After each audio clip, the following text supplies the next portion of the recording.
The ability to fine-tune your selection really is key. This is probably the most important selection technique, other than the tools themselves, that will make your life easier when you're making selections. Earlier we talked about the idea of starting with a tool like the quick selection tool or the magnetic lasso tool because it's fairly quick, but sometimes, like in this case, it'll select a little too much and we need to fix it up a little bit. So anytime we need to add to an existing selection, you will hold down the Shift key and it will add to it. Now the quick selection tool, by the way, is the one exception to this rule, in that by default, let me start again, by default the quick selection tool, every time I stop, it assumes I want to add to my existing selection. Let me show you the difference for a moment just so you understand with this. If I use a lasso tool selection and then want to continue it, Photoshop actually assumes that you're not continuing, you're starting a new one. So every time I click, it's deselecting the first one. So the difference is this: if I make a selection, want to add to it, I hold down the Shift key. Now watch the lasso tool. See that little tiny plus sign? That's telling me I'm now adding to my selection. So as long as I do little loops around to keep adding to it, I can keep adding the parts that I miss. If I want to take away from my selection, Option or Alt will put a little minus sign. So I'm holding down the Option or Alt key. Rather than deselecting the complete selection, now it's letting me fine-tune it. Once again, see how I'm looping up far enough around? And what I mean by that is, let's say I wanted to get rid of this top portion. If I just went like this and went across and stopped, it wouldn't work properly. I need to go far enough around to tell it that's the part I want to get rid of. A lot of people make the mistake of kind of going like this and thinking, there we go, and that just cuts a big hole in it. So let's put that into a practical sense now. Let's go back to the quick selection tool. Drag and drop really quickly. I keep saying drag and drop. Drag really quickly, and what's happening is it's selecting a little too much, so I'd hold down the Option or Alt key to remove from this. But even there might be areas where it didn't quite work, so I would zoom into those areas, switch to my lasso tool, and this goes back to our discussion of ending up with a good selection. I don't want that part selected, so I hold down the Option or Alt key, remove that from the selection, just make sure I loop around it. And the same thing here. I want to come along the edge of her shoe, and this is an example of something about looping around, go back around to the point where I can get the part that I want. Same thing up here. I want to go along here, and I usually just do little pieces at a time to make sure I don't try and do too much. This needs to be out of the picture, so does this around this edge. Loop around, come down here.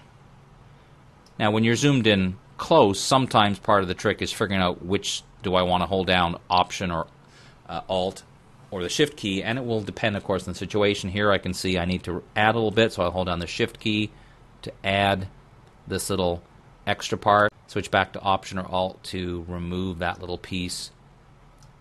So you can see how quick this is to work. It's just a matter of switching back and forth. I need to hold down the Shift key to add this part down here. If this was a real project, at a certain point, I would press Q for Quick Mask to see how I'm doing, and then continue working on it. Let me deselect this, and zoom back out again a little bit, and compare this concept with the concept of the magnetic lasso tool. So as we saw before, the magnetic lasso tool will often do a pretty good start. I'm just going to cut to the chase here and go around this area. Again, fairly quickly.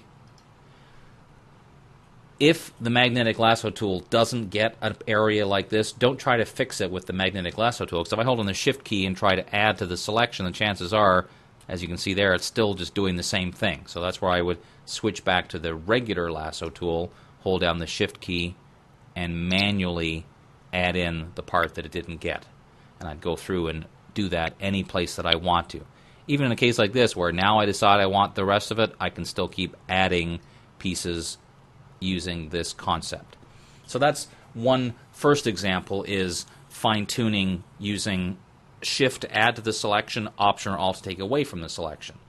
The other possibility is with tools like the rectangular and elliptical marquee tool. So I want to try and select this Texas Rangers badge. Well, honestly, I don't have any idea where to start dragging with the elliptical marquee tool to kind of make it match up. But honestly, it doesn't matter, because as long as I have some kind of oval selection, The other way I can fine-tune a selection is by using this command called transform selection. Now, if you're familiar with free transform, this is the same idea, but for selection. So I can take the handles of this tool and drag it to try and make it fit. Now, often what will happen, like in this case, it wasn't taken straight on, so it's not really a perfect circle.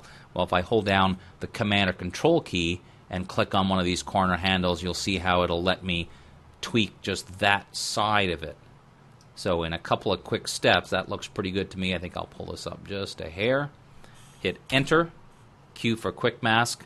Looks pretty darn good, and it's allowed me to fine-tune that selection. So transform selection is a really useful way in a case like this, but now what about these areas in here? I want to remove them from the selection as well.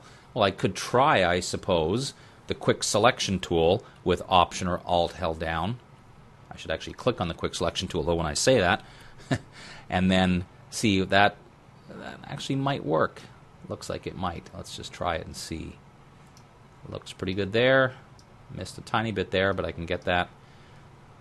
Okay, so all I have to do in this case is go to my polygonal lasso tool with Option or Alt held down and get rid of that last little piece. So you can see it's often a combination of just using the tools in conjunction with each other to give you the results you want. Now, often the true test of whether something's worked or not is to do something with your selection, because of course it looks pretty good right now even in Quick Mask, but let's actually put it on its own layer. Command or Control J, put it on a layer by itself, hide the rest. It looks pretty good. Let's put a layer below. I'm going to Command or Control click on this and we'll fill it with some color. Still looks pretty good. Just to take it a step further, let's try taking this, not that this would make any sense to do this, of course, but bring it over here and put it on there. You can see it still looks pretty decent, so we made a pretty good selection. So again, a couple different tools using our fine-tuning methods to end up with a good selection that looks pretty realistic.